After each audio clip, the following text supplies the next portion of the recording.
বলিউডের খবর পেতে চান সাবস্ক্রাইব করুন টলি সিক্রেট আর পেয়ে যান আপনার পছন্দের তারকার লেটেস্ট আপডেট। হ্যাঁ, কিছু বলো।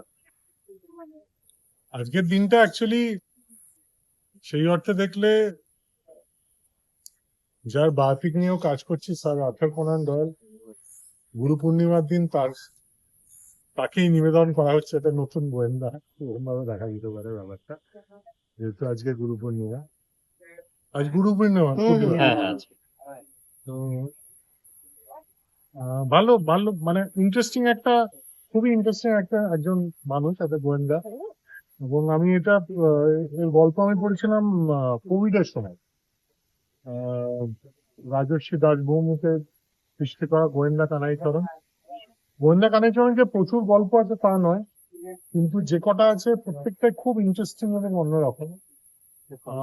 তো হোপফুলি মানুষের মনে এবং এই বাঙালি গোয়েন্দা কুলে জায়গা করে নিতে পারবেন কানাইচরণ। যিশুদার সাথে আবার একটা নতুন কাজ, একটু আগে বলছিলেন যে তোমার সাথে বন্ধুত্ব বা বাঁচের রাগারাগি তার সেটা থেকে বেরিয়ে আরো কাজ, কি বলতে যিশু বলছিলাম না, যিশু চলে এসছেন। হ্যাঁ, যিশু। আচ্ছা আচ্ছা, ওকে। অলরেডি বলতে শুরু করে দিয়েছি। হ্যাঁ। আমরা দুজন ফাইন্যান্সিয়াল সম্পর্ক। হ্যাঁ, যিশুর সাথে পারিবারিক যে একটা ব্যাপার এবং ঝড়াঝাটি লেগেই থাকে।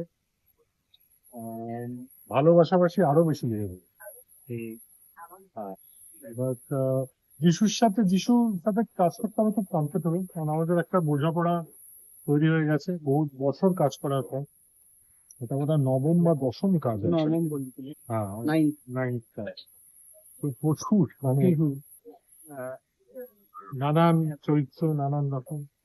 আর যিশু যে প্যান ইন্ডিয়া যে স্পেসটা যিশু ক্রিয়েট করেছে, তার সিংহভাগ তো অবভিয়াসলি নেগেটিভ রোল করে এবং নেগেটিভ চরিত্র করে, এবং সেইখানে আমার একটা কন্ট্রিবিউশন ডেফিনেটলি আমি বলতে পারি। কারণ রাজকাহিনীতে একে প্রচন্ড ভাবে বোঝাতে হয়েছিল যে না না তুই এটা কর, এটা তো দারুণ হবে তুই।